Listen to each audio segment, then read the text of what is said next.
You're listening to the Intuitive Souls podcast. I am your host, Erica Russo, and this podcast is designed to educate, inspire, and enlighten. Let's wake up together.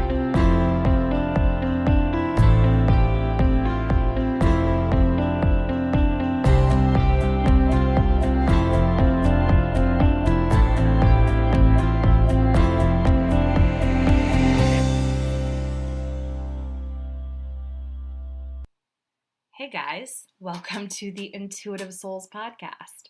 If this is your first time tuning in, welcome.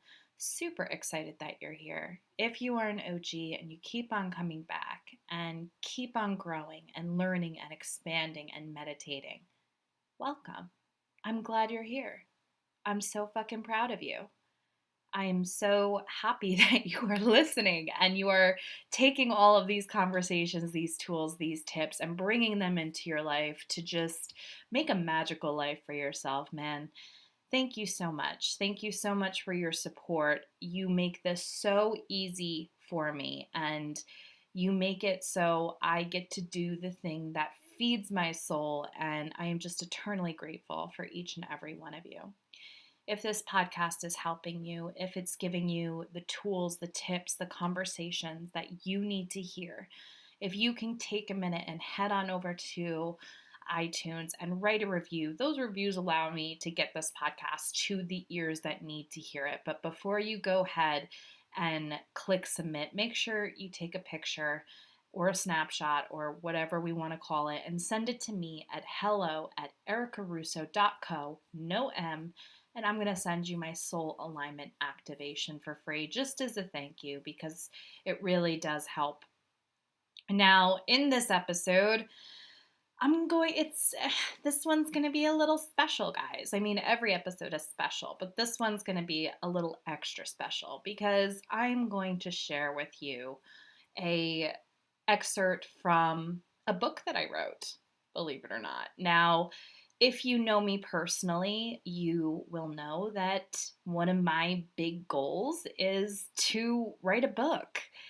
And this book that I'm going to be reading to you guys or sharing with you guys is something that I started writing 2 years ago, actually right before I started this podcast, because I just knew that I had this information within me and it just had to get out, right? You know, when you just know something, you know you can help somebody with the things that you have learned and you just have to do it.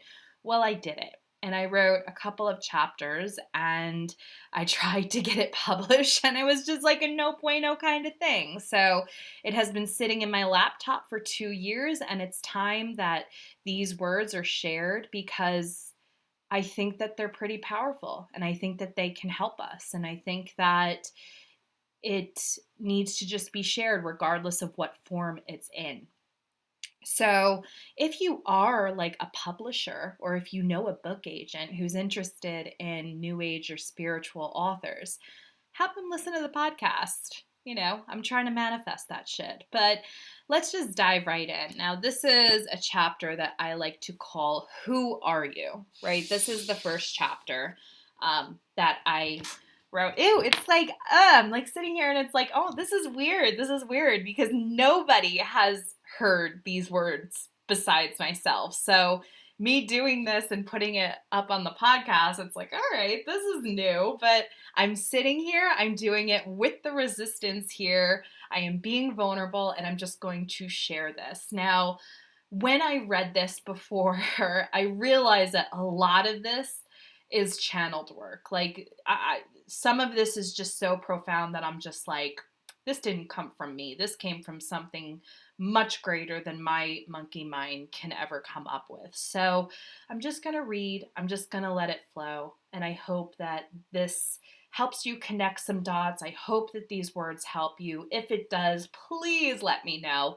Let me know on Instagram. Let me know on TikTok, wherever wherever I hang out.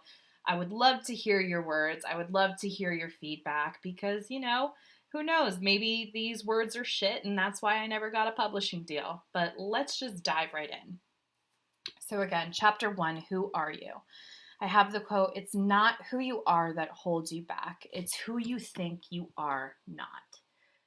We are a part of a human consciousness that relies solely on labels. We use these labels to organize and efficiently place ourselves into categories: male or female, rich or poor, fat or thin.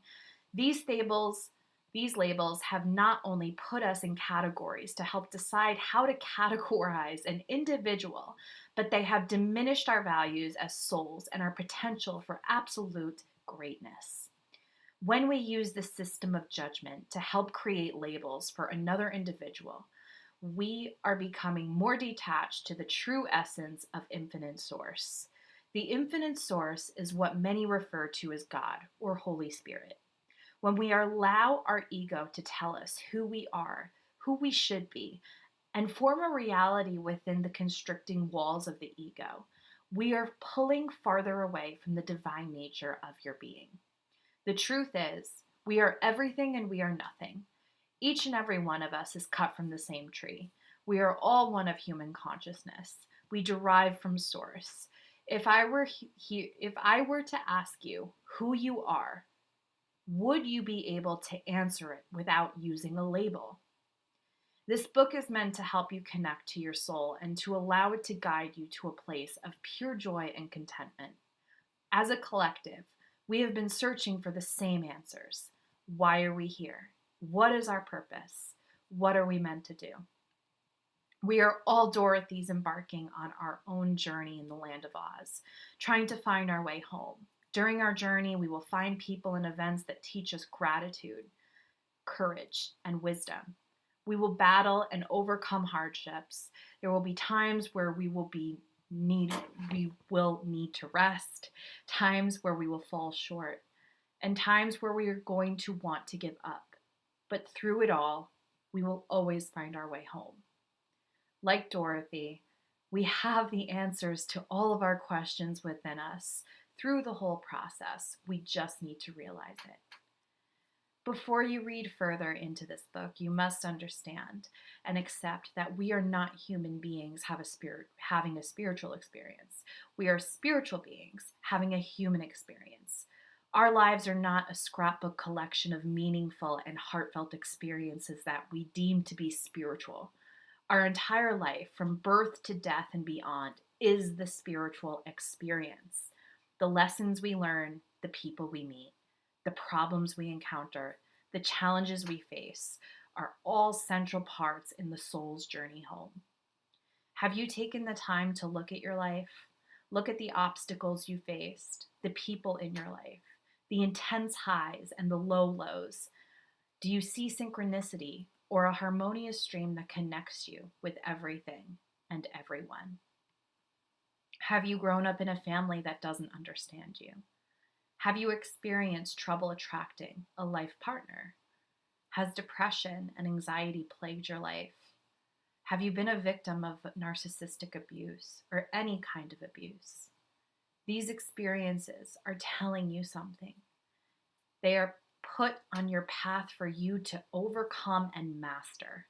Whatever circumstances and obstacles that you are facing at this very moment, know that they are here to teach you, not to break you. Even the most catastrophic events a person can go through, like the loss of a child, rape, hunger, war, these lessons are not meant to break you. They are meant to teach you and bring you closer to your higher self and to God. You are a beautiful, strong, and intelligent being of light. You are meant to inspire and create and love. Holding on to darkness will never bring you to the light. You are a soul. I am a soul. And we're on this journey together. Last summer, I spent a Saturday in a full-day meditation retreat in Redding, Connecticut. I was surrounded by other spiritual beings as we sat in this beautiful room with open wooden floors and beams that led up to a cathedral ceiling. A beautiful Buddha statue stood in the front and set the tone for the peaceful oasis. After the first day, a gong was hit to symbolize it was time to break for lunch. One of the monks facilitated the retreat quietly spoke to us. His volume was so calm and peaceful, it was hard to hear what he was saying. I moved in closer to be able to hear his wisdom. In his gentle tone, he stated, "It is important to find time to be with one's soul." That one simple sentence had such a powerful impact on me. During lunch, I sat in the garden and thought about the monk's words. I thought about how much time and effort I wasted into creating labels for myself, when all the while I should have been searching for my soul. As I sat cross-legged on a wooden bench in the middle of the serene garden, I focused my attention on this one question: how do I get to know my soul? I was already well acquainted with who Erica was. I knew she was female with hazel eyes, a curious mind. I knew that I was strong and I had a very sensitive side. I knew that I believed laughter was the best medicine and that karma was real. I knew my quirks. I knew the things that brought me joy. And I knew the things that upsetted me. I was an expert of who my ego told me I was, but a complete novice of who I was as a soul. I decided that the later half of the meditation retreat, I would focus my efforts on finding some answers as to which I was at a soul level. As the afternoon meditation session began, I sat comfortable on a meditation pillow, my legs crossed and my hands upon my knees, with my palms facing outward to allow the energy of the universe to envelop through me. As I silenced my mind, I asked myself, who am I as a soul? I captured a vision of a large tree in my mind's eye. The tree was powerful, steady, and strong. I observed this tree to find the meaning of it, to understand why this vision of a tree was coming into my mind as I asked the question of whom I was at a soul level. In my deep, peaceful silence, I watched the tree roots dig down as they reached the center of the earth. I watched the vision unfold in curiosity, trying to understand exactly what spirit was trying to teach me. Suddenly, the one tree turned into two, then turned into three. The three trees then turned into a small cluster of trees that turned into an endless forest. The collection of trees stood tall, with roots that were strong and sturdy. What does this mean? I asked myself. I suddenly had a clear knowing of the meaning of the message Spirit was giving me. Our souls, or what some people call our higher selves, are vast beings of light. Our experiences, our wisdom, our collective consciousness is like those of trees in a forest. Our souls are holding the wisdom of the questions we ask. When we take the time to build a connection to our souls, we are establishing a connection to those like the root of the tree. Some trees are not aware of the roots, but they are still there. They are still required for the tree to exist in nature. Everyone has a soul, whether they are aware of it or not. It is up to us to find out. Through my own personal experience, the realization that I am a soul incarnated to live a human experience has allowed me to understand the obstacles and lessons that I come to experience in this lifetime. In other words, it has made my life a hell of a lot easier. How you find your soul does not matter. Some will travel to far off places. Others will pray and strengthen their connection to God. Others are going to hit rock bottom in order to find their soul to flourish. Sometimes the simple knowledge of knowing you are a soul is enough for one to embrace the reality of it. Whatever path you decide to take, whatever lessons come along the way, embrace them. Understand that these lessons are not meant to break you, but to teach you. Know thyself. Benjamin Franklin once said, "There are three things extremely hard: steal a diamond and to know oneself." We think we are the labels we hold, but we aren't. We are so much more than that. I believe it is important to understand that we are all a part of a much greater force that is unseen to the eye. This life, this personality, This person that you are is just a drop in the ocean.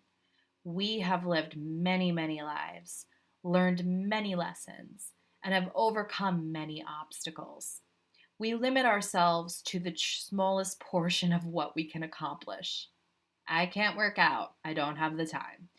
I can't get the job. I'm not qualified. I can't date that person. They are out of my league. The truth is, our potential is far greater than we give ourselves credit for. If you stay within the egoic mind with labels, negativity, and fear, you are limiting your potential to just that. When you broaden your horizon and expand your consciousness, you allow more positivity to come in. The ego creates barriers within our human experience that only allow us to go so far. It is built like a safety net. Some may say the safety net is required, and that is true for someone who wants to stay within the confines of it. But for those who want to fly, the safety net is a trapping mechanism that keeps you from manifesting your highest potential. You did not purchase this book to stay within the confines of your ego. You obtained this book because you know there is a better, happier, more joyous life to be living, a life enchanted. What exactly is the ego? As much as I love Queen Bee and her hit single Ego, she got the concept wrong. The definition of ego is not that. When we think of ego, we think of arrogance. We think of being conceited. This is just an incredibly small portion of what the ego is. The ego is a collection of ideas we carry around. I am what I have. I am what I do. I am my reputation. I am separate from everybody else. I am separate from God. Ego is the aspects of yourself that you consider to be you. A perfect example of this is a brief self-inquiry assessment. Who are you? I'm Erica. Who is Erica? Erica is a female, she is a wife, and she is a mother. Did Erica exist before she became a wife and a mother? Well, yes, I did. So then, who were you before you were a wife and a mother? I was Erica. Who is Erica? She is me. Who is me? I'm Erica. I am me. Well, that cannot be, because I am me too. Are we both me? Well, you are me for you, and I am me for me. Who is me? I am me. Well, I am me too. But you are not me. Yes, I am. I am me. But if you are me, then who am I? Exactly. Every single answer to those questions was answered from an ego standpoint. We have been programmed to listen to our ego. Every single person has some form of an ego, some more than others. The people who are more attached to one or more of the size of these ideas can be considered an egomaniac. If we were to collect 5 random people from the street and ask them to introduce themselves, their answers would look like this. I am John. I am 35. I work in corporate America. I drive a BMW. I watch football and I go to the gym 5 days a week. I am Kayla. I am 22. I am a college student. I am a painter. I am a daughter. I am a friend. I practice yoga. I am Edward. I am a U.S. Army veteran. I am 76. I am a husband and a grandfather. I play chess at the park every single day. I am Jen. I am a stay-at-home mom of 2. I live in a townhome with my family. I am a runner, and in my spare time, I like to read. I am Alice. I volunteer at the local Humane Society. I am 68 years old, and I love visiting my grandchildren on the weekends. Every single person introduced themselves with ideas they carry around within their ego. This does not mean they are bad people. It just goes to show that ego is a major role in everyone's life. If you are at a job interview or an AA meeting or a blind date, we are programmed to answer questions about ourselves by how we define ourselves. Ego is powerful and it will be with us until we cross over or we become enlightened. Simply being aware of this is all you need to be able to shift your thought patterns and mind state to a more positive place. Potential to greatness. I'm sure you've heard that as humans, we are only using like 5 to 10% of our brain capacity. Insane, right?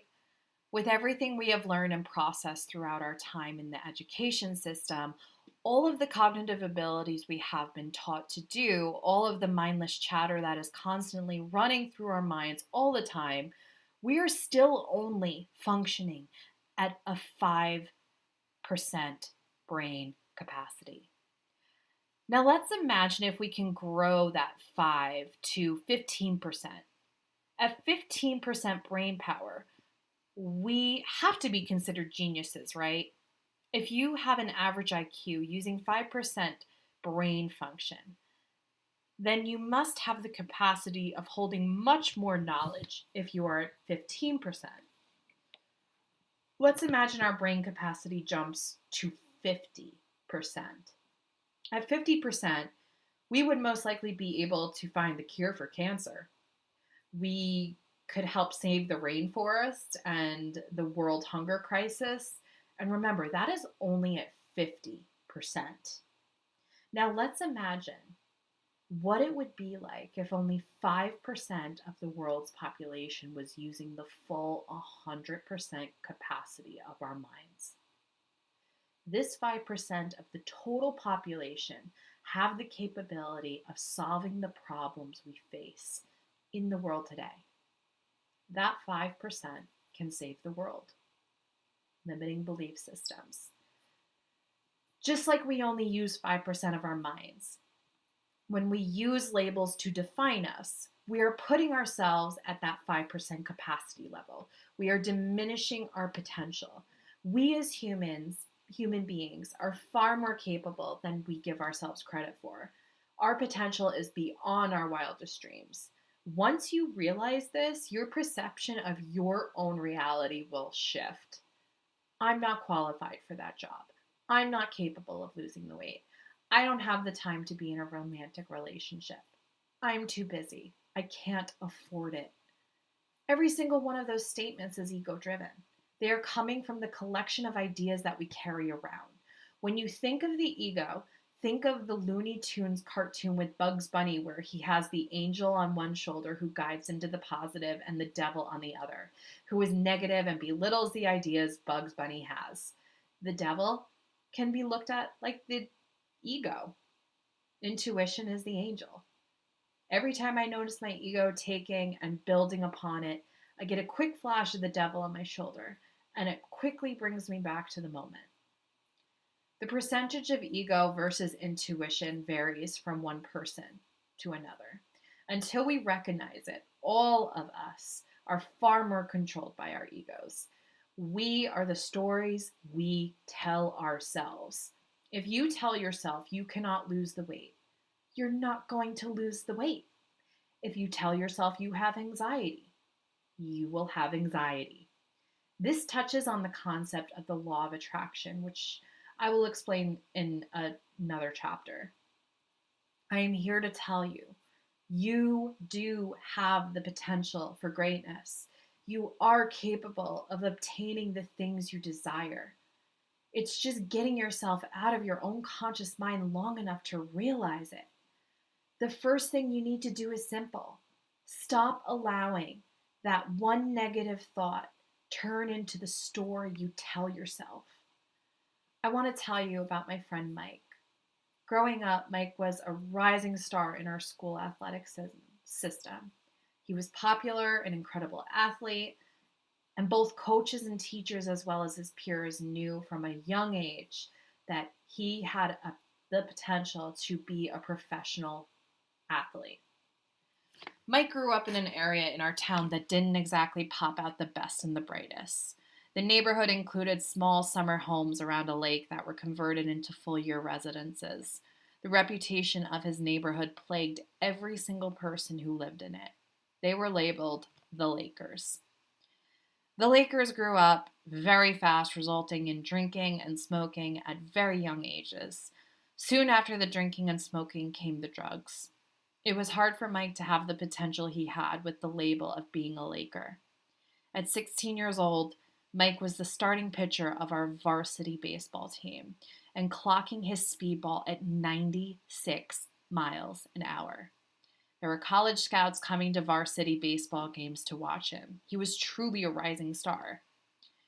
After graduating, even with the clout he had developed, Mike never went to college. He kept on telling himself that he would never get picked up by a minor or major baseball league. It was easier for him to find a job and get to work.